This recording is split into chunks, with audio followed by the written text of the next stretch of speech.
All right, it's one more and I'm out of here. This is our illegal shift edition. We actually had to change the name of the show because YouTube did not like the word illegal being in our title. It would throttle us and not show us to anyone. I'm Jason Kiefer, and every day I wake up and get out of bed is a lost battle and a war against common sense. I'm John. I'm here to talk about sports, I guess. Kiefer, how are you doing? I'm doing all right, buddy. How are you? You know, it's not going great. It's your turn this week. It was My turn. For last some week. reason, I was turning on all my equipment and I was compressed horizontally, like the horizontal hold. For those of you who are old enough to remember television sets where you had to turn a knob, otherwise the picture would flicker. That was happening. I was having old timey technology problems. It would not recognize my Rodecaster microphone or my speaker, my headphones. So it's like just playing to the room. I'm like, you've literally never done this before. This has not been a problem. You're just making shit up. It's as simple as plugging it in, but of course, it just doesn't work the way that it's supposed to work sometimes. It's the best when it does shit it's never done before, and you're like, I have no idea how to fix this. Yeah. Well, do you know what the answer was? Like, just case in point, like you say, like you don't know how to fix it. You know what I did? I unplugged it and turned things off and plugged it back in. Oh, now it works. This is how you know that technology is not. It's not that it's sensitive. It's that it's temperamental. It's that technology hates you some days. That's right. Because if the answer really is to turn it off and turn it back on again, explain to me. Particularly since this is like hardware. Like the Rodecaster is a piece of hardware. It's not even software where like there's a bug or something. Right. It's electricity going through wires, and for some reason it stops working if it's just having a bad day. It's always fun. Have a podcast, they said. It's fun, they said. Honestly, I've had a lot of issues that I have failed to resolve before going on air. So at least I don't like get upset or nervous when that sort of thing happens. But at risk of taking a serious note, just how are you doing? How you been in the past week? We're hanging in there. Jill lost her father the other night, so we've been dealing with that and getting plans and all that stuff together. But everybody's hanging in there. Everybody's doing great. So just trying to navigate this this road and figure out what that new normal is. With Kerry being gone, but he was a good man. He was fun. He definitely had a blast. So we'll got a lot of texts from Wolfpackers or One More fans.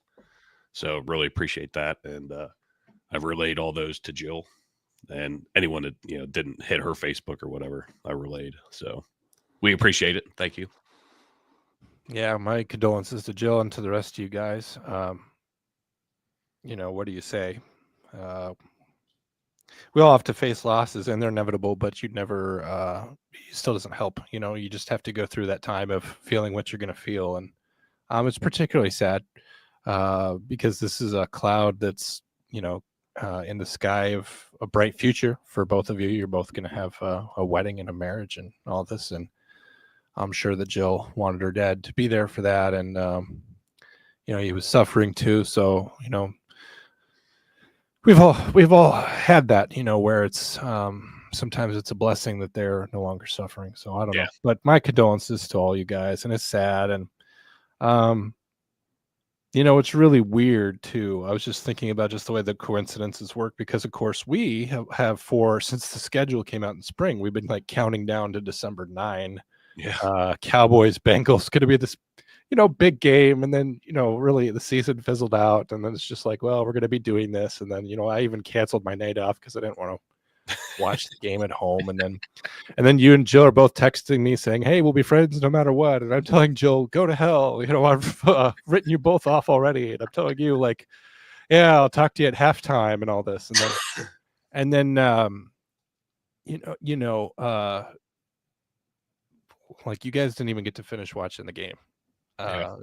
Just and we'll talk at length today about how the game went, as though it matters. It matters for the show, but it's important to say we talk about what really matters first on the show. So I wanted to take a little bit to acknowledge that. But from here on out, like feel free to dig on me, or and I'm gonna fake cry, about the outcome of this game. but just contextualize it in terms of what actually really matters. Yeah. How's it been going for you the rest of the week, though? Like, how's being a fireman fighter been going for you? Oh, you always ask, any cool runs or whatever. We had a fire on Sunday that I had somebody cover me until noon because I had a Christmas party I went to on Saturday evening, and it was a good one. And I realized just how old I am. My captain and I we were doing a bottle swap, and we're both leaning over looking at each other like, dude, this shit sucks. Like, this is a young man's game. And I was sore as shit Monday. It's a young man's game, but it's also a fool's game, as you guys don't really do anything. It's still a total loss, and you guys are really there just to sign insurance paperwork saying the fire department responded. We were here, I promise. Anyway, I don't know why I always dig into you about that. The show's brought to you by Ghost Bed, folks. If you're somebody who sleeps at night, if you're one of those chumps that actually has time to take a break from the unceasing horrors of the conscious world, try doing that in a ghost bed. I don't think we're asking too much of you. Go to ghostbed.com, use the offer code Wolfpack, show them that we're still relevant, even though we're not failure to stop, even though we're not whatever we are. Like, the corporate synergy has been perfected, but it's much more hard to understand now. But anyway, go to ghostbed.com. Use the offer code Wolfpack.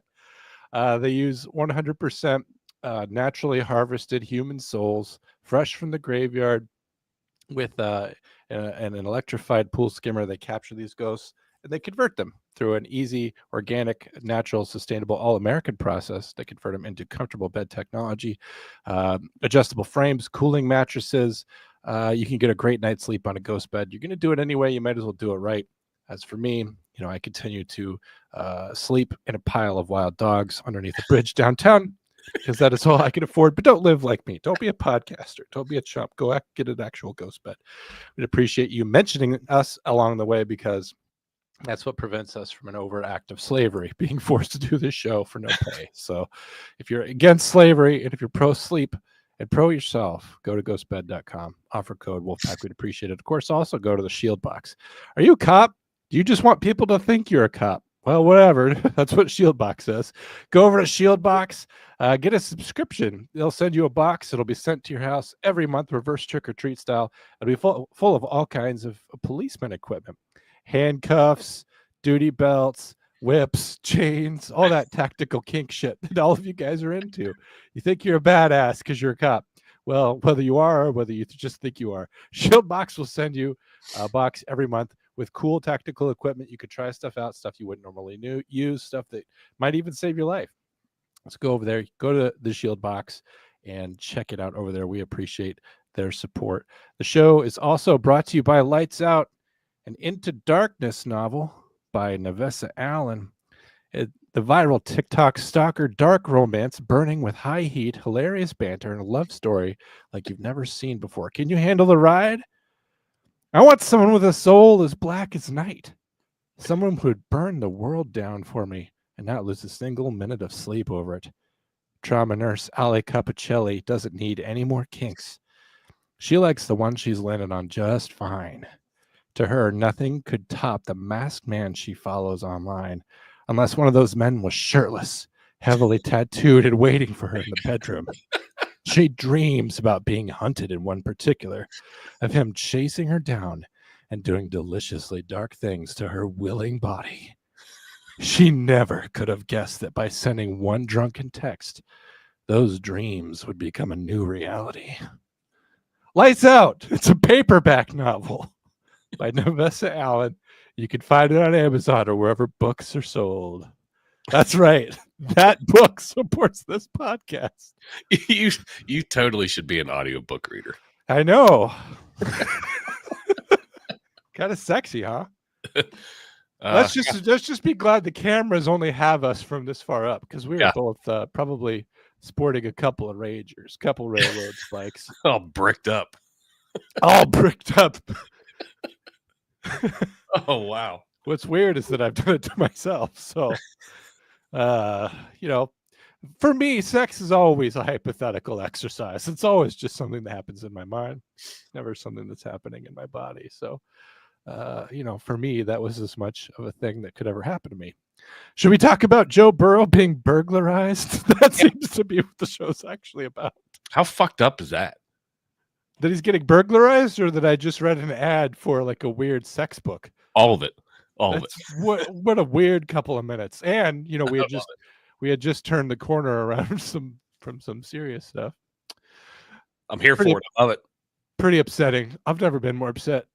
This from Yahoo Sports. Joe Burrow's house was broken into while he played versus Cowboys on Monday night. That's right. He broke into our house, and now we're breaking into his. It was literally Mike McCarthy broke into his house. We didn't have much coaching going on anyway, so Mike McCarthy broke into his house. You can be a big window. Yeah, and you can imagine it was mostly about raiding the fridge. Bengals quarterback Joe Burrow's house was broken into while Cincinnati played the Dallas Cowboys on Monday Night Football. The article says beat them, but that's a word I don't want to use. That's inherently violent. The Hamilton County Sheriff's Office confirmed a break-in to local media in Cincinnati. Police were called to Burrow's home in the Cincinnati suburb of Anderson Township. Yeah, right down the road from us. Oh, is that where you are? Yeah, we live in Anderson. Yeah, Burrow's house is probably 10 minutes from our house. You know what makes me sad? What makes you sad? Normally, I would be like really like grilling you for an account of your whereabouts on Monday night, but it's like all you're gonna say is like, I was in the hospital, man. I was facing the greatest loss of my life. Why are you doing this to me on the air? Damn you, John.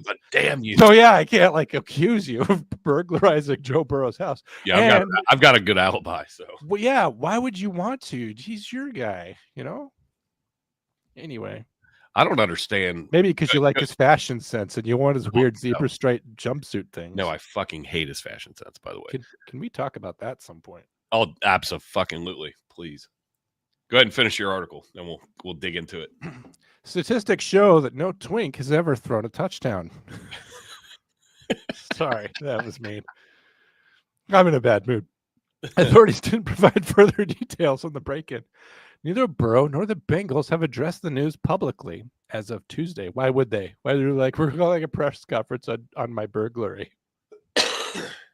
Bless you. Thank you. WLWT in Cincinnati obtained a recording of the 911 calls related to the break-in. I guess I know what I'm doing Thursday night. Comm Center, the Joe Burrow break-ins. Yes, I'll be there. Oh, it'll be about something else. We're actually like Drew sent me a text this morning, and like our episode from last week is huge. It's going viral. Good. It was a good one. It was me making fun of Sarah Boone. If only that clown show could go on forever, I would become filthy rich if she, could kill someone else or like zip them up, in some other piece of luggage. I don't know. Right. She's a gift that keeps on giving. Yes. Someone is trying to break into my house right now. An unidentified caller said, probably an undocumented maid. You think? I don't know. My daughter is there. This is Joe Burrow's house, God damn it. Go Bengals, she said. She is staying there. He's at the football game. He's winning the game in Texas, God damn it. Dispatcher turns, looks on the TV at Monday Night Football. Is like, I believe you, ma'am. Who day? Is that the Bengals? Yeah, who day. Yep. Who are they? No, who day? Who they think gonna beat them Bengals? Who they think gonna beat them Bengals? Apparently this year a lot of people. Who they think gonna beat them Bengals? Bengals. Who they think they? Can you explain it to me? Who is that they? Who do they think? Is it like who do they think they are? Yes. Oh. Now, who dat? So that's a lot of controversy. Sorry, I didn't mean to be. So the Saints say that they had who dat first before the Bengals, and I don't know who's actually right. Whether we had who day and they had who dat, I don't know. I don't know who's absolutely justifiably right, but I'm going to say us because I'm a Bengals fan, and the Saints can go fuck off. How's that? What's How's that for an explanation? Every time Every time I hear who day for the Bengals or who dat for the Saints, I'm just going to remember the time I was sporting a rager on a podcast. She's wondering what she should do, if she should be hiding or if she should go outside. She said someone was in the house. That's a scary situation. Burglary in progress. Another caller identified by WLWT as the daughter referred to the initial 911 call. Also called 911. We love it when we get repeat 911 phone calls. That makes it makes everything easier to handle. When we get multiple 911 calls about the same thing, particularly if one or both of those calls is from people who don't know anything. So that's helpful. Someone broke into my house, she said. It's like completely messed up. Boy, isn't that a editorial for the age? It's like oh my God, so messed up. Oh my God, it's like completely messed up. Why would someone burglarize a house? Of a fucking multimillionaire. Why? Yeah, because they want Joe Burrow's furs. Athletes' homes repeatedly targeted by burglars. The break-in occurred amid a string of high-profile burglaries targeting professional athletes and Travis Kelce, some of whom took place as they were playing games. The break-ins have prompted warnings from both the NFL and the NBA, not the WNBA. No one's burglarizing those houses to their players. It's because they live in trailers and they can just tip them over. My house was repossessed. An NFL memo in November to teams and players warned that homes of professional athletes have become increasingly targeted for burglaries by organized and skilled groups. This makes me sad because now, like, police are going to have to, like, actively, in order to nab these guys, like, if it continues as a thing, you're going to have to be, like, protecting the houses of at least all the high-profile NFL players, which is a surprisingly large number of players. Mm-hmm. Now, luckily, all these teams play in big markets, so it's like, hypothetically speaking, Cincinnati Police Department has assets for that. But, does Anderson Township? Probably not. They can't protect Joe Burrow's house on every away game or even every home game. Obviously, he wouldn't be. I actually do think that he at times has an off-duty Hamilton County Sheriff's deputy working a detail at his house. See, that's smart, but at least he's paying for it. Right. And where he lives is it's an area called Coldstream, which is within Anderson Township, and very, very old country club, a lot of old money there, but then that's where all the rich people live. And it's weird because to get back to his house it's a gated community. So I don't understand how somebody, I mean, they could have hopped the fence. I get it, hop the gate, but it's just it's not a heavily traveled area unless you're going back there. You know what I mean? Like, it's not on a major thoroughfare.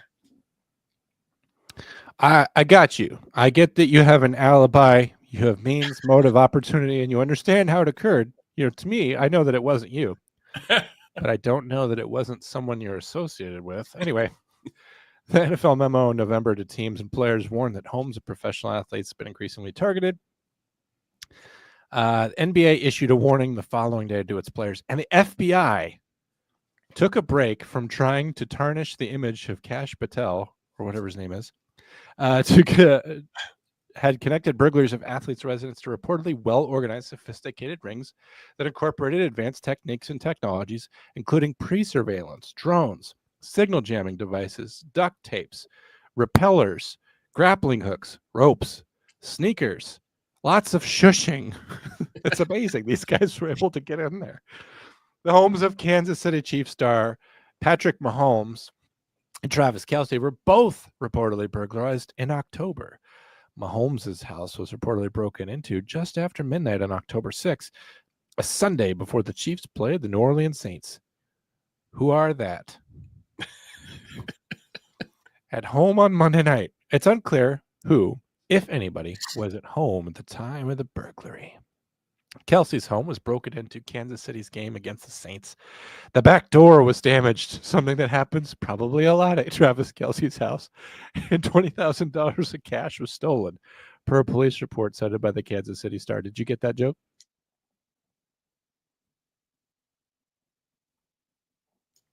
Sorry. No, I don't know if you're still there. I made a joke about the back door at Travis Kelce's house. It was a joke that he's engaged in rough play. Went down the wrong throat. You made All me right. laugh. You made me laugh, Walker. Let's just keep going. Oh my God. In the NBA, the homes of the Milwaukee Bucks forward Bobby Portis Jr. and the Minnesota Timberwolves guard Mike Conley was burglarized. Portis' home was broken into during Milwaukee's November 2 home game against the Cleveland Cavaliers. Portis revealed that several prized possessions were stolen during the break-in. I wonder if they're actually stealing memorabilia, because then, like, first of all, a lot of that stuff's insured by like Christie's and stuff. Right. But also, like, it'd be easily trackable. Like, how weird is this? I'm getting a weird phone call from Dallas, Texas. Answer it. Maybe it's Mike McCarthy. No, I'm not doing that. Just ironic. What if it was him? What if he's watching the show? Well, he'll have to call back. if I get the same number, then I'll answer. It's very upsetting. Per the Minnesota Star Tribune, Conley's house was burglarized and robbed of jewels, precious jewels, while he attended a September 15th Vikings home game. So there's just, no way to know. Everything's going bad. Burglaries. There's nothing sacred. Is football not sacred anymore? Can't a guy go do his job out of town? Yeah, you just want to go do your job of playing a game for millions of dollars. Millions and millions of dollars. All right. Let's talk about how I have no hope. What is this? My counseling sessions? Rising star DeMarvion Overshown reportedly has a torn ACL, MCL, and PCL. He tore all his CLs, putting his 2025 season in jeopardy. He's in an iron lung right now. DeMarvion Overshown's season is over. His availability for 2025 is in doubt. The rising Dallas Cowboys star suffered tears to all of his body. His whole body was ripped in twain. He is ripped lengthwise, like a phone book. His right knee during Monday night's loss to the Cincinnati Bengals. ESPN Todd Archer reports. Archer's report follows a statement from the Cowboys owner, Jerry Jones, confirming Overshown will undergo season-ending and painful surgery. I don't know at this time the time date on his rehab, but I can't tell you how bad I feel for him, Jerry Jones said. That's nice that he feels bad for him. Hopefully he retains him on the team and tries to bring him back in 2025. These players are never the same after having such a terrible injury, and he's got 3 of them. I remember Tony Pollard, he got hurt during that playoff game, and he was never the same. And it's just terrible because this guy has shown so much talent and ability, and he came out of nowhere. Let's face it, gang, our team was a bunch of nobodies this year. No one expected anything of this guy necessarily, except for the people who knew him best. And he suddenly became the linebacker that everyone was talking about on a team that has Micah Parsons. It was amazing. All of our highlights from this year that aren't by the other tems, but we're pretty much done by DeMarvion Overshown. He was a huge guy on our defense, and it's just a huge loss to us that obviously is going to affect us even next year. And there's something cursed about the Cowboys linebacker spot, because Leighton Vander Esch, the guy that was there a year ago or 2 years ago, he was forced to medically retire. Sean Lee also forced to medically retire. Oh yeah. And we don't know. Hopefully DeMarvion Overshown comes back, but it's he could be forced to medically retire. He recovered in time for the start of the 2024 season, has developed in one of the Cowboys MVPs. He's second on the team with 90 tackles, as one of the team's best playmakers on defense. In 13 games, including 12 starts, he recorded 5 sacks, 8 tackles, and for a loss, 5 quarterback hits, 1 forced fumble, 1 fumble recovery, and an interception that he returned for a touchdown against the Giants on Thanksgiving that I was forced to miss. Because I had to go upstairs and protect the ham from a cat. Did you leave the ham out? The cat's probably eating the ham. Do you have 2 legs? Are your legs broken? No. I guess I'll go check on the ham. Even though this is the one thing I want to do today, it's just 3 hours. I'll go protect the ham from the cat. I go upstairs. I put the foil on the ham. Everyone's cheering. I figure that the Giants did something because I live in a spiteful house. But no, it was something good that the Cowboys did. But and then they said, "Sorry, you missed it, John." I'm like, "That's okay. I was protecting a ham from a cat." From a cat. Meow. Meow. Right? Sorry, guys, you were never meant to hear that story. Overshown's injury occurred during the second half of Dallas's 27-20 loss to the Bengals. His right leg got pinned underneath a pile of players during the tackle. I suppose I could show it here. Should I try to show it? Try show it, see what happens. I'm never good at this. Whenever we try to go multimedia on here, like last week, I did like 2 multimedias, and it didn't go well. So I'm going to try, do the old share screen thing. I'm going to try that. I'm not good at it. And the thing is like when you set it up, it usually doesn't work well. Okay, I've got it on the screen there, but I need to make it like bigger somehow. Is it getting bigger, Jason? No, when you hit play, like go back to where you were. Like smaller? Yeah. And then when you hit play, you should see the like the little arrows to like make it the full screen. Left ACL in a preseason game, and you can see his right leg. There you go. Pinned. And you just have to hope for the best. That's fucking gross. I hate, like, it happens every game, but obviously not to that ACL in a preseason game, and you can see his right leg get pinned. And God, you just have to hope for the best. And emerging.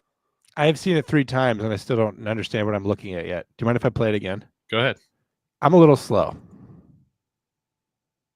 So, okay. So where's number 13? He's near the center of the screen, right? Yeah. Okay. And it's his right leg, which I can't really see. So 54 rolls up. Here, I'm pointing at my computer screen like you can see it. Like, yeah, we're okay. So 54 is on the ground. Yeah, and his leg's underneath it. Oh my God. Oh my God. Jesus. Yeah, he oh my God, is that his leg sticking out the other side? So it's like completely turned sideways at the knee? Yeah. Oh man. And with tearing all those tendons, I mean, he completely wrecked his knee. And I hate to say this, but it's all like it was in a game that really didn't matter. Right. You're right. Because like Cowboys weren't going to accomplish anything. We also lost our center, a guy named BB. So just really losing a lot around here. It's not just that we're losing games, we're losing all kinds of stuff.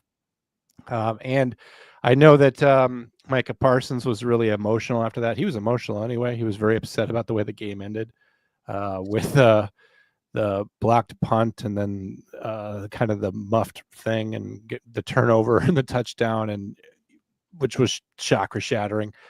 But people are kind of criticizing Micah Parsons for getting emotional about it. But sometimes when people get teary or they cry, it's not because they're sad or because they're throwing a tantrum.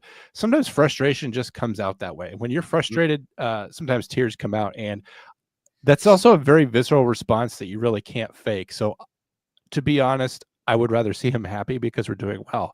But I like that he's so invested that like he can get this frustrated, that he could be moved to tears, not only for his teammate, but for the fate of the season and how bad things are going, because they spend their entire year and everything that they do, like Micah Parsons, like he doesn't get to just like go out to eat. He doesn't get to like drink alcohol when he wants. He has to go to sleep. He has a bedtime. He has to do all these things. And yeah, okay. It's all in the context of him getting paid millions of dollars. So it's like, we don't have to feel too sad for him, but it's like these guys spend all their effort and energy into pursuing this one goal, and to see it frustrated in so many ways. I understand his frustration, and I would rather see him emotionally invested rather than seeing him, not care at all. So for those people out there who are putting up the Michael Jordan meme of him crying or whatever, the guy cares about what he's doing. This also from ESPN. Real quick, Joe Billy 007 said, meanwhile, Tua's coach would somehow figure out a way to mechanically roboticize Tua's corpse and to wheel him out on the field to play QB versus letting him medically retire. Are you talking about future serial killer Mike McDaniel? Cowboys or Dolphins coach and future serial killer Mike McDaniel. Cowboys lose Cooper Beebe, DeMarvion Overshown, and loss. Lost 2 starters in the 27-20 loss. Overshown, who we mentioned. I I didn't see Some rookie named Maurice Luifau replaced them. Somebody I never even heard of. It's just we have no depth left. Offensive lineman who didn't miss time this season because of an injury is Terrence Steele. Our entire O-line is trashed. Pro Bowl right guard Zach Martin on injured reserve. His career is probably over. Left guard Tyler Smith was out one game in camp with a knee injury. Tyler Guyton, the guy we just drafted, missed a game with numerous injuries. It's just been, injuries are always bad, but it's just we have nothing to fight for. All we're doing out there is just getting ourselves killed for nothing. We're not going to. The Eagles have already clinched a playoff berth. They're probably going to win the division, which the only shining light of that is that the Giants aren't winning. So but let's talk about the end of the game if you want. I know you didn't get to see it, and I only got to see parts of it because I was 9-1-1-ing. 9-1-1-ing. I like how you made that a verb. That's awesome. I was 9-1-1-ing. I don't know. Well, because I don't know if I was dispatching or if I was call taking or if I was radioing, but I was 9-1-1-ing. Also from Yahoo Sports, the pinnacle of sports reporting. Bengals, Cowboys, Jamar Chase, Cincinnati take advantage of a Leon Lett-like blunder and stunning win versus Dallas. We all remember Leon Lett. Great player, but really remembered for two terrible mistakes. Dropping the ball before scoring a touchdown and touching a live ball on a Thanksgiving game against the Miami Dolphins, which allowed the Dolphins to recover and score on what otherwise would have been merely a missed field goal. The franchise of Leon Lett still doesn't know when to not touch a blocked kick. Our special teams are special. The Dallas Cowboys seem to have a huge block punt right after the 2-minute warning, which would have given them a great field position in a 20-20 game against the Cincinnati Bengals on Monday night. The block by linebacker Nick Vigil was clean. Oh. Getting that spike back. But like Lett infamously touched a blocked field goal in the snow in a 1993 Thanksgiving game. Cornerback Amani Aruayaye didn't leave the field ball alone after the block. That guy tried to field it, making the ball live, which he fumbled. The Bengals recovered. A few plays later, Jamar Chase broke a 40-yard touchdown against Cowboys defense that should have been off the field, giving Cincinnati 27-20 with 1:01 left. The Bengals snuffed out the Cowboys' final drive and held on to win. The Cowboys, now 5-8, have had a disappointing season, but a shot at their first 3-game winning streak with a win. But nothing sums up this Dallas season like having a blocked punt and then giving it away because not everyone knew to get away from the bouncing ball. Are you laughing? Is it because you feast upon my misery? Yes, a little bit. At least this week. Just this week. You're a misery vampire. You're well fed. You're an angry little elf. You're an angry little elf. The Cowboys CJ Goodwin told reporters post-game that Aruarie wouldn't comment. That's my teammate. That's my brother. We aren't doing any negativity. When it's down on just one guy for fucking it up, like what happened? That guy doesn't want to talk. What happened to peer pressure? Bengals take the lead at halftime. The Cowboys had a good start. Dallas quarterback Cooper Rush, or was that Homer Simpson? I saw some of the graphics from that Simpsons game. Stupid. It's unwatchable. It's not even good. Like, we haven't gotten to the point where we can take live action and make it a cartoon. We're not there. It was so stupid. Plus, like, do kids really like The Simpsons? The Simpsons is a show for adults. And not only is it a show for adults, it's a show for adults who are people who are my age. Like, The Simpsons came out when I was a kid. I watched it my entire life. I only watched seasons 1 through 10. I haven't watched any of the last 25 seasons. And so it's not like the most relevant or hot property. Like, do you remember 1989, Kiefer, when people had Bart Simpson t-shirts and everyone was saying "Eat my shorts" and all that? I had one of those shirts. It was huge, right? When George Bush was president, the first one. And that's what we're doing in the year of our Lord, 2024, to make a Cowboys-Bengals game interesting. I was 10. Yeah. My mother, what's funny is that my mom, and I always tell this anecdote, and I'm not sure how much meaning it has, but my mom, when I would get in trouble, she would always tell me, you have a real Bart Simpson attitude. Like, because back then, The Simpsons was really edgy. The idea that Bart would always say something sucks. Back when I was in 1989, you do not say something sucked. That was like sexually explicit thing to say. Like there was a time when Bart was like the most edgiest character on TV, like a child that doesn't respect his parents. He called his dad Homer and all this. And then, so what's ironic is that now the edgy thing is that Homer strangling him is like something that they don't even do on the show anymore. And Apu, the guy that runs the Quickie Mart, has been canceled. Right. Thank you, Cup yet. God, I don't mean to get so far off here, but like The Simpsons, the story of that is so insane. But anyway, the idea that they were trying to turn this into a cartoon that will make it watchable. I wonder what their viewership was. Go ahead. We were out the American Legion Post watching the game. We had a watch party, and there were some people. We tried to get it on one of the TVs, and then I literally looked over, excuse me, at a buddy's phone. He had it pulled up, and I'm like, "Yeah, we're not putting that up. That's fucking garbage. This is fucking dumb. We're not doing it." What were they thinking? I think it's like Jurassic Park, where they were so busy thinking about whether or not they could do a thing, they didn't stop to think whether or not they should do a thing. Exactly. Exactly. I'm just thinking about Jeff Goldblum with no shirt on. Anyway. Oh, shit. You're going to get bricked up again. Oh, shit. I'm all bricked up. CeeDee Lamb for an 11-yard touchdown to start the scoring. But it's the Cowboys, and the mistakes start coming. Rush through an interception in the red zone. That happens a lot. The offense stalled a bit. The defense couldn't stop Burrow. Burrow had a 5-yard touchdown pass to Jamar Chase. By the way, all night long, you guys kept going to this one play. I'm like, why don't we know they're going to do this? Where they put Jamar Chase out near the sideline, and he just runs over there. And for some reason, he's by himself. And Burrow just threw the ball to him. He would catch it and step out of bounds. There's just these little check down plays all night long that would give you guys like 6-7 yards of play, which is efficient enough to keep your offense going. Right.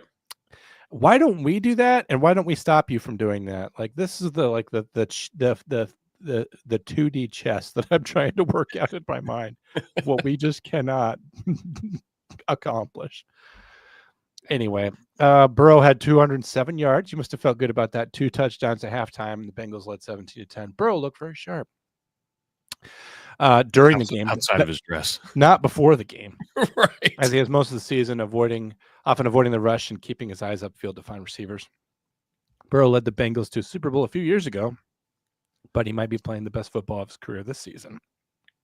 Which is just completely ironic in the fact that he is leading so many stats. They're like the number one team for like certain offensive stats, but then just having a record that you do.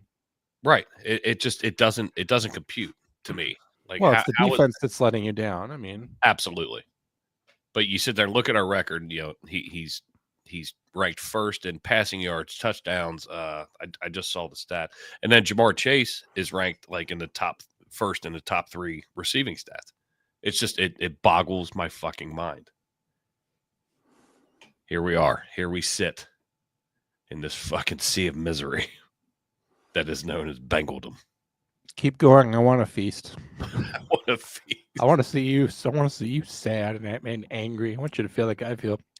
The Cowboys tied the game in the third quarter when Rush hit Brandon Cooks for a 3-yard touchdown. Then Burrow overthrew Chase downfield and was picked off by safety Malik Hooker. The Cowboys could convert it into a touchdown.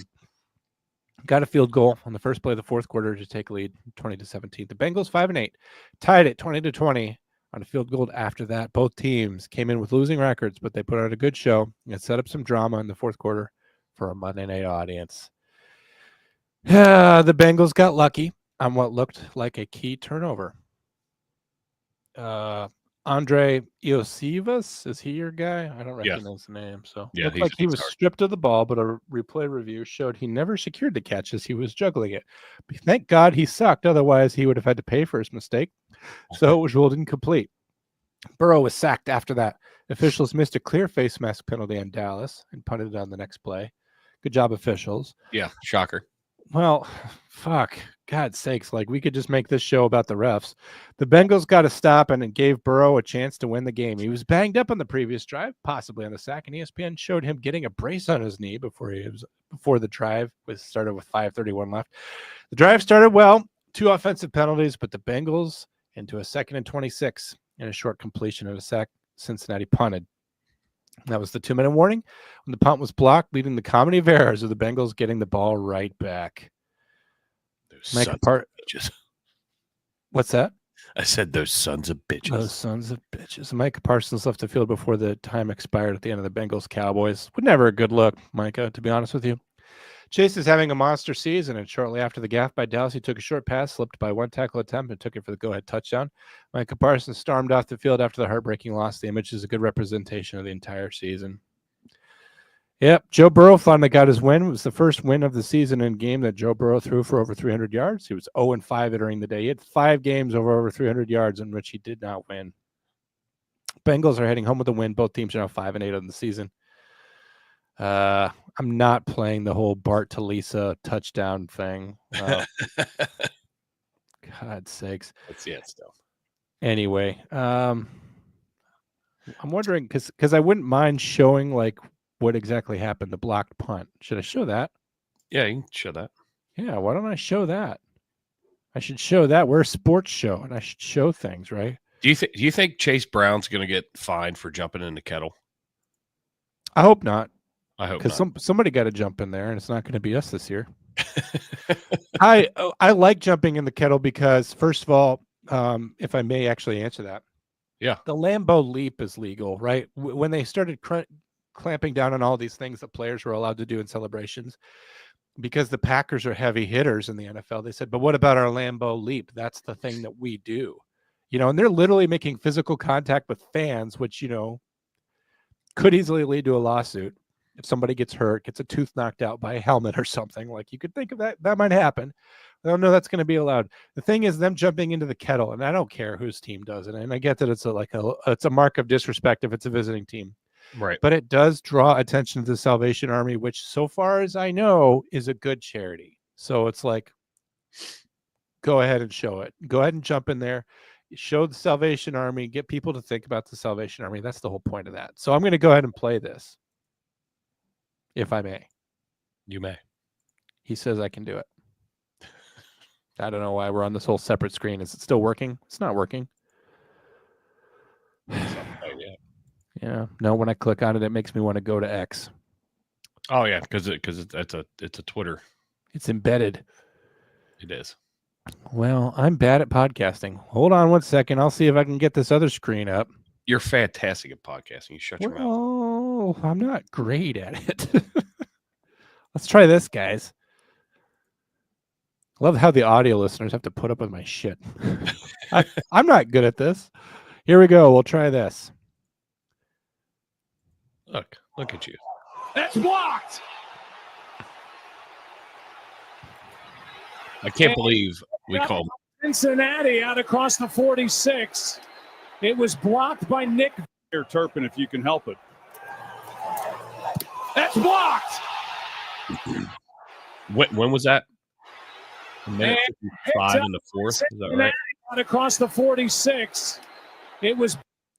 What was your question? When was that? That was a minute 50 something in the fourth. Oh, you can't see because of the graphic on the screen. Oh, that was with 1 minute and 51 seconds left to play. So we call that punter Uncle Rico.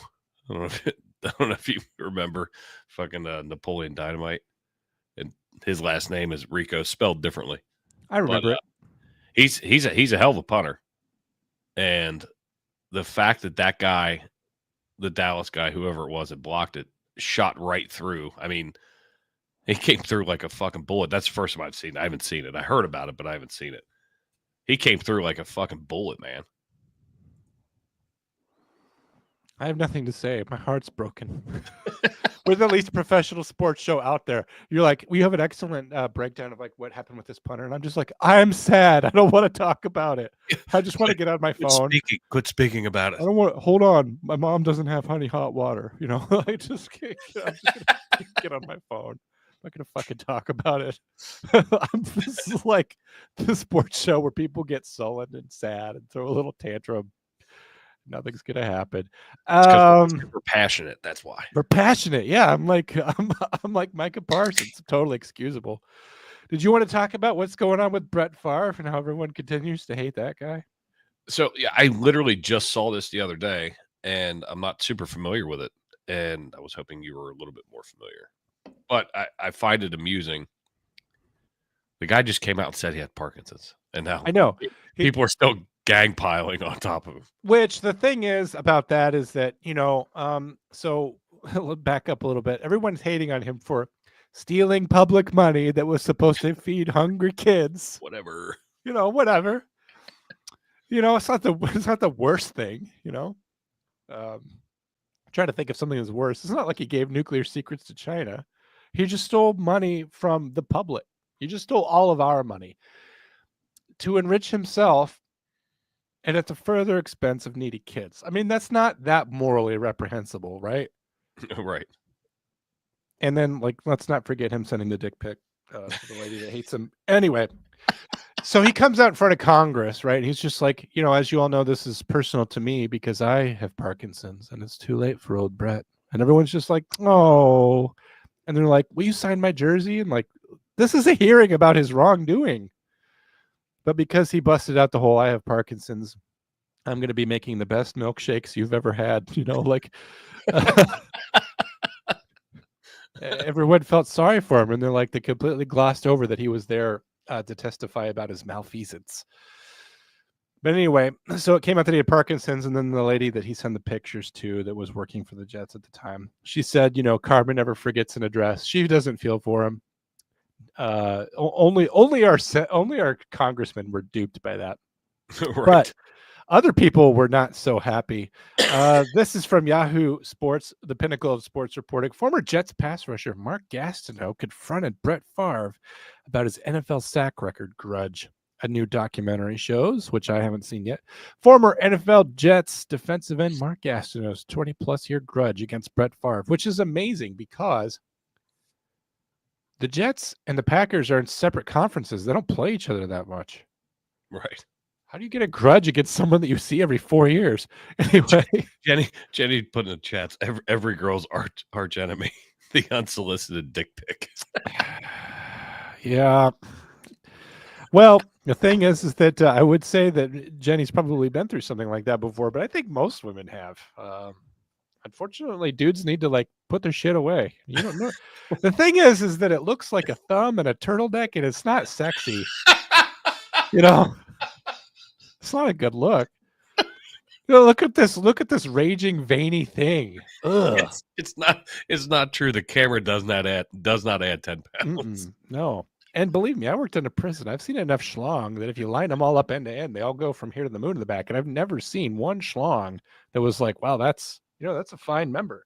I've seen weird stuff. I've seen a guy with a make a shirt, John. That's a fine member. The dick so long he could helicopter it. It was really upsetting because I had to be professional while that was going on. And he did it to bother people. And he was in prison for stabbing people, just so you know. But anyway, with his waiter, there was a lot of guys who were in prison for that. Anyway, back to the show. The new Brett Favre is on display for an oncoming ESPN documentary about the New York Sack Exchange, the dominant defense in the 80s that featured Gastineau, Marty Lyons, Joe Klecko, and the late Abdul Salam. I didn't know Abdul Salam was dead. I didn't know that either. Fuck. I'm finding out live on the air. So I just went from being anyway, I felt a lot of emotions on the air today. I won't say them all, but now I'm sad. Again, Gastineau is shown confronting Favre at a Chicago sports memorabilia show last year and accusing him of giving New York Giants pass rusher Michael Strahan, someone I hate a lot. I do hate Michael Strahan. Old gap tooth? Yeah, I hate that guy. And I hate his sports commentary too. And I just hate him because of what he did for the Giants. And because he was a good football player. Well, whatever. But he also constantly ribs Jimmy Johnson too. And I'm like, shut the fuck up, you big fucking dude. Shut your mouth. I don't know. I don't have a good comeback. Anyway, so what is this all about? Gastineau was shown confronting Favre at a Chicago sports memorabilia show last year and accusing him of giving New York Giants pass rusher Michael Strahan an easy sack in January of 2002 to break Gastineau's single-season NFL record. So he's mad that Favre laid down to give someone else a sack to break his sack record. This seems very, very made up and fake. This seems like a guy who's like completely living in his glory days in the past, and his record was broken by someone else. And instead of like congratulating Michael Strahan, the sack that broke the record, he thinks it was given up too easily. The thing is, Brett Favre was probably concussed. Brett Favre probably was tired of playing. Maybe that game he wasn't going to win. Why scramble if you're going to risk tearing your ACL, MCL, PCL, RCL, XCL? There's so many CLs in there that you can destroy. There's so many. You know, Favre and Gastineau shook hands. And Favre remembered how the two had met in the past. Yeah, right. When you fell down for Strahan, said Gastineau, I'm going to get my sack back. I'm going to get my sack back, dude. The stunned Favre said, you probably wouldn't hurt me. To which Gastineau shot back, well, I don't care. You hurt me. You hurt me. You hear me? Yeah, I hear you, Favre said. Neener. Please tell me that somebody here was drinking. You really hurt me. You really hurt me, Brett, Gastineau said as Favre was led away by one of his handlers. That's insane. I almost want to watch this. Gastineau's feelings on sack record changed in 2020. Gastineau came onto the field at Giant Stadium in 2002 to congratulate Strahan for breaking the record. So he's congratulating Strahan. He's mad at Favre for giving it up too easily. But in February 2020, he admitted to ESPN's Rich Cimini that he wasn't happy with what he believes was Favre taking a dive that day. It's my record, and I want to be known. I want it to be known that it's my record, Gastineau said nearly 5 years ago. I'm not going to say I don't want to hurt anybody's feelings. It's my record. Being nice and being a good sport, that's good, but it's not real. In fact, I'm kind of a liar in a way. I feel like there's just something wrong. Oh, he's saying that people are making him out to be a liar. I guess I would be mad too if the single accomplishment of my life was undone by somebody just making it easy for Michael Strahan, but I would not talk about it, to be honest, because it just makes him look very small. Right. Let it go. I mean, records are made to be broken, and unlike your record was not broken in an amazing way, and I'm sorry for that. But Michael Strahan did equal your record up to that point. Right. And it's not like Michael Strahan, like that was at the last 2 minutes of the last game of the season. Like he wasn't bound for another sack later that year. Right. He might as well have gotten it there and then because it was probably going to happen because that's just the kind of player Strahan was. But how about you quit being a baby back bitch? How's that? I think it comes with it just being a Jet. You have an inferiority complex, particularly when it comes to the Giants. I think there's a lot of stuff going on there. Responding to the accusations, he gave Strahan an easy sack. Favre said after that game, we didn't lay down for him. Anybody will tell you that Brett Favre took a dive, Gastineau said in the documentary. Recently, Gastineau told Cimini that he had been waiting for a long time to confront Favre, and he believed Strahan and Favre conspired together. Why would Favre conspire to take a sack? Him taking a sack's a bad stat for him. Right, that Is he hurts friends him. with Michael Strahan? It wouldn't help the Packers to do that. On the other hand, suppose they did conspire. It would make Bountygate all the more ironic and funny that somebody conspired to take out Brett Favre. True. I wanted to let him know that it was a trash sack, Gastineau said. I've been wanting to do that for a long time, many, many years. I only got one more guy to go to. Well, who's he going to go to? He congratulated Strahan. Favre addressed the footage of the incident on thread and social media on Tuesday night and said that there was no malice on his part. Brett Favre, I want to clear the air on the footage released showing a small dust-up between myself and Mark Gastineau. Gosh, it's between me and Mark Gastineau, not myself. How come people can't say me?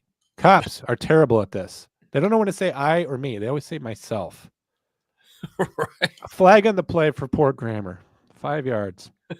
Former New York Jet, so here's it. Back in 2002, when Michael Strahan sacked me at the end of a game we had wrapped up, I was in no way trying to hurt Mark Gastineau. Now, I guess if it happened in garbage time, I would be mad about it. Particularly if it was during garbage time, like you're going to lose the game anyway, and you know that Strahan's about to break the record, so you just give it to him. Like you got to make him work for it. Yeah. But the thing is, if that's what happened, like I wouldn't still be carrying this on with me 22 years later.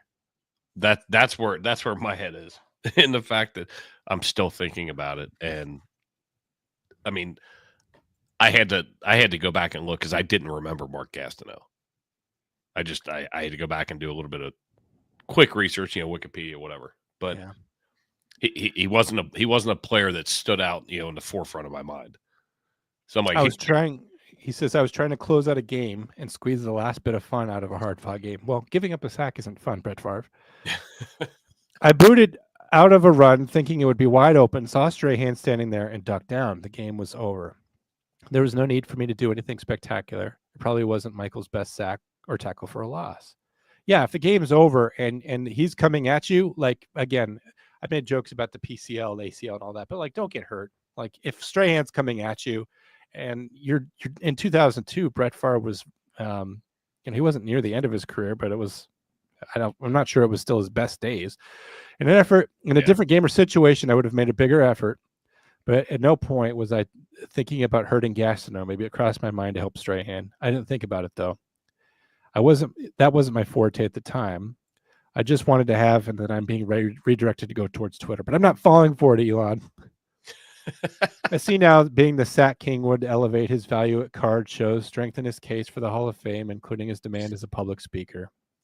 I had no way of knowing that then. That's true. And you don't think about those things, like how Gastineau's, post NFL life is going to be affected by what you're doing as Michael Strahan is running towards you. He wasn't thinking about, he was thinking about Strahan sacking him and the game ending. He wasn't thinking about what will this do to Mark Gastineau's speaking career. I hate to take Brett Favre's side, but I highly doubt he was thinking that. I had no way of knowing that then. I realized now the potential financial implications. But there was no malice on my part. Mark was a great player. My understanding is that he's a great guy and a fun teammate, a guy who used to play with the kind of joy and passion I tried to mimic. I understand his frustration, but I'm not his enemy. Mark definitely left an indelible mark on the game. I hope this controversy brings attention to just how great Mark Gastineau was. He belongs in Canton. Merry Christmas, everyone. Yeah, it seems like Jinda fake made-up controversy. The thing is, if Gastineau can make a case that there's controversy, that will also help make him high-profile. Case in point, we're talking about it. Right. It's out. It's definitely out there. It's just, what's the end game? I don't know. Speaking of end game, let's wrap up our show. So I said the Rams couldn't win. But you picked the Bears, you big idiot. I know.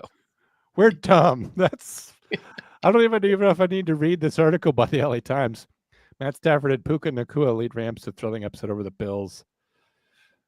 I did say, in fairness to me, that the Bills had nothing to play for because they've already wrapped up their division win. And I guess seeding at this point in the AFC is all that they would have to play for. But the Rams have been kind of on a comeback train, and I haven't been paying attention to that.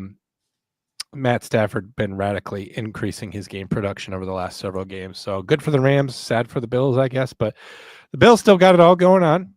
I'm glad nobody was hurt at this point. That's all that matters. That game was unbelievable, though. Just Allen was throwing dimes. Like the little bits that I was able to see. And it was back and forth. That's the kind of football that I love watching. They didn't show it here. They showed the stupid Bears 49ers game, which was a total blowout and a total waste of time. Yeah. I don't know why Fox didn't throw the switch. Like, you're watching this blowout game where the terrible Bears, which are not a team with a national following anyway. Where Purdy looked like fucking Tua there for a second. Whatever. The point is fucking smoked. The point is the score made the game not compelling. Correct. Right? And where the Bears are at the bottom of their division means that game's not compelling. And the 49ers at least being big recently, being having just gone to the Super Bowl,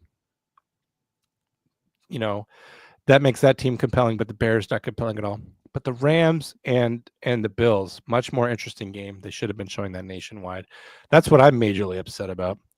Anyway, with your victory of the Bengals over the Cowboys, we're at a dead heat. I'm at 0.689 and you're at 0.688, which means at some point I have one game advantage over you. And as we collect more and more games, we tied this week, by the way. Or no, we tied and then the Bengals victory gave you the edge. As we collect more close records, my margin of victory is now in the thousandths. So it's a statistical dead heat. If the season was over today, I'd still win. But, we're very, very, very close. So did you want to make picks for week 15? Yeah, let's do it. I just pulled up the schedule because I haven't even paid. Rams, 49ers. That's a good one, particularly since the Rams are on a comeback there at 7-6 against the 6-7 49ers. 49ers who are without Christian McCaffrey. And the Rams kind of on a comeback train. They're duking it out probably for. I mean, the West is still a division that's winnable by either of these teams, isn't it? I think so. I don't have the. Let me look up the NFC West standings while you decide who's going to win that game. Yeah, I think I have to go with the Rams on that one. You think so? I think so too. I'm going to take the Rams because of the way they played against the Bills. If they could beat the Bills, they could beat the 49ers.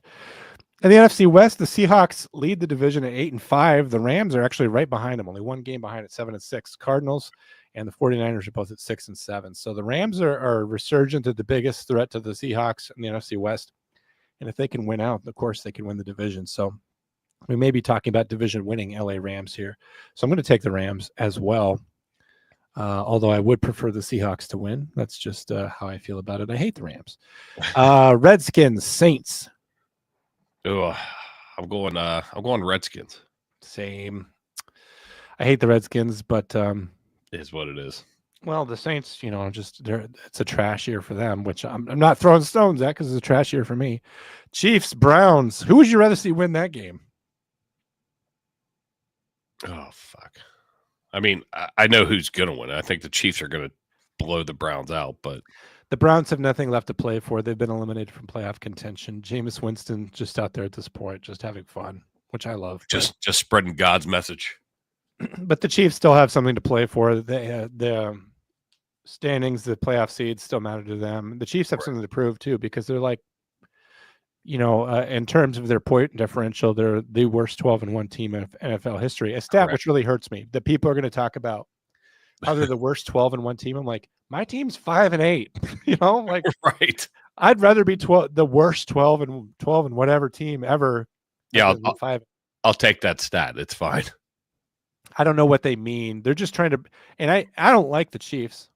Actually, I sent you a reel to One More Amount of here on Instagram that is a perfect takedown of the Chiefs. But I'd still rather be the worst 12-1 team than the best 5-8 team, which Cowboys aren't even the best 5-8 team. And it's the inverse of what I was saying earlier, in the fact that like Burrow and Chase are holding, the highest rankings in these certain stat fields.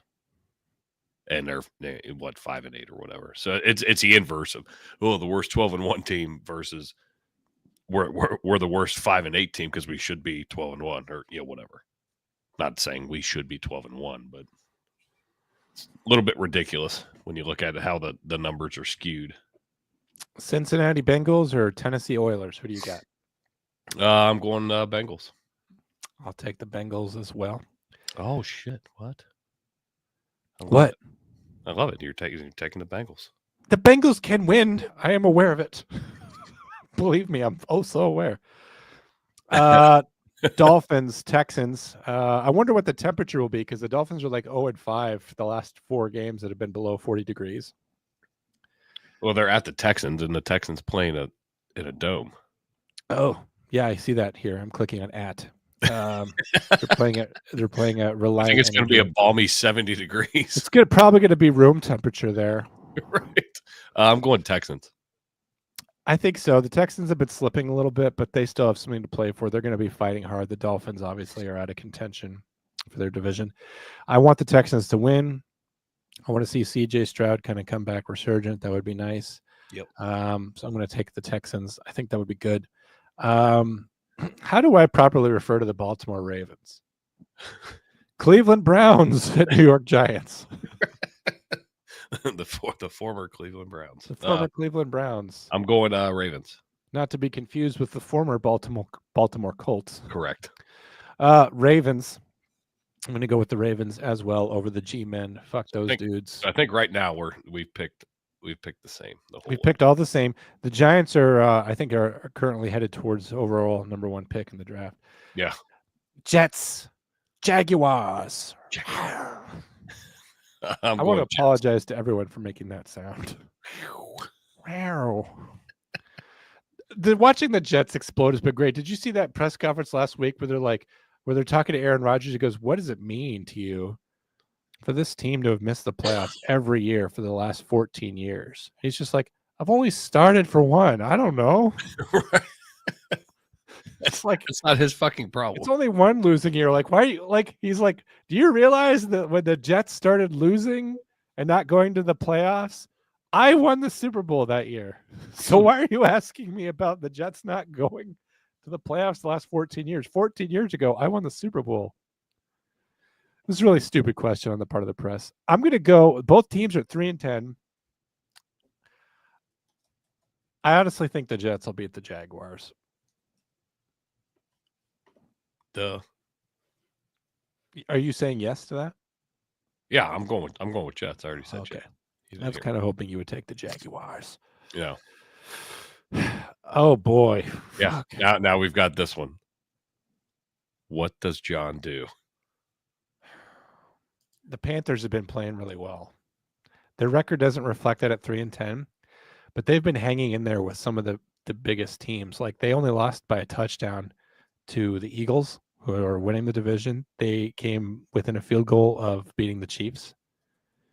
I hate to say this because this was a game I was looking forward to because it's like a gimme game.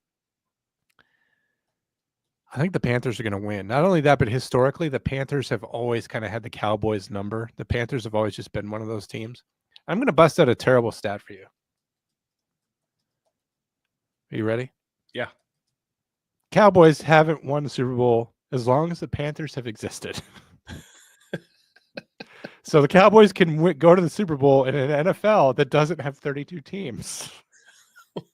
Something to think about. There's too much competition now for the Cowboys to go to the Super Bowl. Too many NFC teams. Let's get rid of the Panthers. The Panthers were another one of those teams that they started in 95 or 96. And when I was living in Virginia, I was thinking like, I was just now starting thinking for myself. I'm like, should I be a Cowboys fan? Like, cause like now we have the Ravens, like that's a cool team. And now we have the Panthers. And, I live right by North Carolina. I was like, I could be a fan of the Panthers if I want. Now, ultimately, I didn't go with the Panthers because I thought their uniforms looked stupid. But also, the Cowboys were just got done winning 3 Super Bowls. So, like, and it's in my heart that I'm a Cowboys fan. But Panthers, just a team that has always kind of made me, it's like I said a couple weeks ago. It's that feeling we all have, Keith. You see a rainbow and then you wonder, am I gay? Am I gay? Maybe I'm gay. I don't know. Oh my God. Maybe I am gay. You see a rainbow and then you just question it all. You see the Panthers and you wonder, am I a Cowboys fan? Same thing. I think I hate the Panthers, to be honest with you, but I think they're going to win this game. I think that our it's not even just an issue of which team is better, but I think we are shot when it comes to personnel. Our O-line is garbage. We just lost our linebacker. We're on a backup quarterback, and we have been for a long time. It's not even the starting Dallas Cowboys and the Panthers. They don't have anything to play for really, but they have something to prove to themselves, and they've been playing really well recently. And I just think that they can come at this game, and I think beating the Cowboys will mean something to them. And I think the game doesn't matter at all to Dallas. So I'm going to hand it to them. Well, yeah, I mean, which hurts. Dallas has lost most of their team, but I'm still taking Dallas over Carolina. You're taking Dallas, and I'm taking the Panthers, huh? Yeah. Am I gay? Maybe I'm gay. We'll talk after this. We'll talk after this. Kiefer's going to show me some porn. Do you like this or do you not? What do you feel? Do you feel anything? I feel awkward that a fireman's showing me porn over the internet. It's something happening right now. He's trying to help me. That's the ironic part of it. John, think about how great it is to be straight. Think straight thoughts. The Buccaneers at 7-6 are going up against the Chargers 8-5. Chargers look like heavy contenders for a wild card in the AFC. The Buccaneers have been sputtering a little bit, but the Bucs, I don't know. What do you think? I'm going Chargers. I'm going Chargers too. Herbert has been playing really well this year, like historically good. He's like stacking up stats against Tom Brady at this point. He's been playing really well. And it's really difficult, right? Because the Chargers are kind of the Cowboys of the AFC. Like they just find ways to lose, But I'll go with Chargers as well. It should be a good game. I doubt I'll be able to watch it. Colts, Broncos. I think that's probably an easy one to pick. Colts at 6-7 versus a resurgent Denver Broncos, who are very well in the hunt for a wild card. Who do you got? They're playing in Denver. I got Broncos. Broncos too. I'd rather see the Colts win. Is Richardson starting? Yes. Okay. All right. Yeah, I believe so. I'm still going Broncos with Bo Nix. I think he's done some good things for as young as he is. So we'll see what happens. Boston Patriots at Chicago Cardinals. I'm going Cardinals. I'll take the Cards as well. That should be a good game. Buffalo Bills at Detroit Lions. This is the Super Bowl. Yeah. This is Sunday at 3:25. It should be a Sunday night game. NFL, I think you are absolutely correct in that. You should have flexed this one to Sunday night, NFL. Because this very well could be a Super Bowl preview. And I just have to stop and pause. Because my entire life, the Lions have not been very good. They haven't been to the playoffs since Achy Breaky Heart, or they haven't won a playoff game since Achy Breaky Heart was in the top 40. The last time they won their division, it wasn't even the same division. It was the NFC Central, right, with the Buccaneers. And the Buffalo Bills, they haven't been good since kind of that same, 1993, 94. But for all these years, the Bills and the Lions have sort of been the two sides of the same coin, the bottom of their division. Bills never won a Super Bowl despite going to many. Lions they're the only NFC team to never go to the Super Bowl. And it looks like the Bills, a team with a very beleaguered fan base, and Lions, whose most of their fans have killed themselves, looks like they're heading towards the Super Bowl. So it's very exciting. If I can't be excited about the Cowboys, I should be excited about the prospect of history being made by the Bills returning to the Super Bowl for the first time in 30 years, and the Lions going for the first time ever, and possibly bringing Lombardi's trophy to Detroit for the first time ever. I mean, just for someone who appreciates the game and the history of the game, understanding what it means historically. Absolutely. Even if I can't really partake in the joy for Detroit or for Buffalo, they've put up with way more shit than I have as a fan. I'm suffering as a Cowboys fan, but we are 5-time world champions. We are America's team, Both of these teams, they're both a couple of Canada touchers. Detroit, very close to Canada. Buffalo, the official team of Canada. The Edmonton Bills. It's basically the Edmonton Bills, But historically, this is just going to be a game of games because it's going to set up anticipation for what the Super Bowl could be like. The Chiefs could be spoilers. The NFC's not decided yet, but the Lions do look like the toughest team. So when I ask you who's going to win this game, knowing that the Bills just fell to the Rams of all things, what do you think? I'm going to take the Lions. I got to take the Lions as well. Oh my goodness. I can't believe we're excited about this game because 20 am. years ago, if I said to you Lions are playing Bills, you would have been like, oh, Bills. We would have just moved on. Who cares? Right. I want to sit and watch this whole game.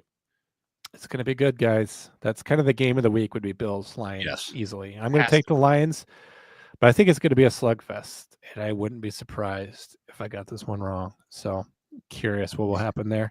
Steelers, Eagles, I don't know, Pennsylvania State Championship. Who gives a fuck? I think that's going to be a good game as well because both teams are playing well. But why are the Steelers doing well? It doesn't make sense. I don't know why. It's because Russell Wilson's back, baby. He's back. He got basically benched by Denver as a has-been, and now look what he's doing. It's fucking crazy. I'm taking as much as it hurts my soul, but I'm going to take the Steelers in that game. You know what sucks is that this is your arch nemesis versus my arch nemesis. Yes. And so we're both see, look, we can replay last week in this week with Steelers Eagles. We can be whole again. Are you taking the Eagles? No, I'm taking the Steelers. Oh, okay. All right. Well, no, we can't do it then. Well, I hate the Eagles with all my heart. I hate them more than you hate the Steelers. The Eagles are like the NFL's actual villain team. I'm looking at the schedule. There's two Monday night games this week. That's weird. What the fuck? Okay. All right. They do that every now and then, I guess. So the next one we got is what so you're taking Steelers as well on that one. Taking the Steelers because I just can't I can't pick the Eagles. It's and I will pick them, I guess, if I think they have a decent chance to win. But these teams look evenly matched, and I just got to take this serious. Packers, Seahawks. Packers are at 9-4. They're heading against the 8-5 Seahawks. So comparable records. Packers really have a lot to play for. Actually, Seattle does too. They're both looking to secure the divisions. Seattle is at the top of theirs, but the Rams are coming after them. The Packers have to make statement games from here on out. They really need to win on out if they're going to be, if they have a chance to win the division, and if they're going to be able to stack up against the Lions in the postseason. They've got to win out. They've got tons to play for. I'm not sure on injuries in either team. I'm not sure how to compare Geno Smith and Jordan Love. I'm a Geno Smith fan, I guess. I like him generally speaking, just because I've seen his career in the NFL as being one of an underdog and of success as well.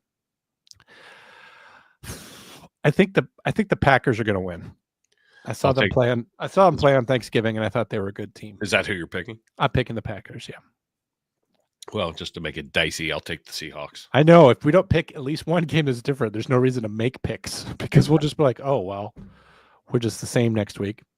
Bears, Vikings, easy Vikings, which I hate to say because I called the Vikings out early in the season as like shams. I said the Vikings are going to fall apart. Well, they had Sam Darnold. Come on. That wasn't easy. Who would have bet against me? They're like, no, Sam Darnold is good this entire time. He's great. I fucking love it. He's the guy that they got because J.J. McCarthy, I mean, they got Darnold first, but they parted company with Kirk Cousins. They needed somebody to kind of like mint, J.J. McCarthy. Sam Darnold, like, yeah, I guess he's a starter. I don't know. The worst comes to worst. Like we've got, 2 quarterbacks here who could technically play. Vikings will win that one. Falcons, Raiders. The Falcons are 6-7. They're playing against a Raiders team that's already been eliminated from postseason contention. Raiders are probably tanking, and they're going to try to get Shadur Sanders at this point. I take the Falcons easily.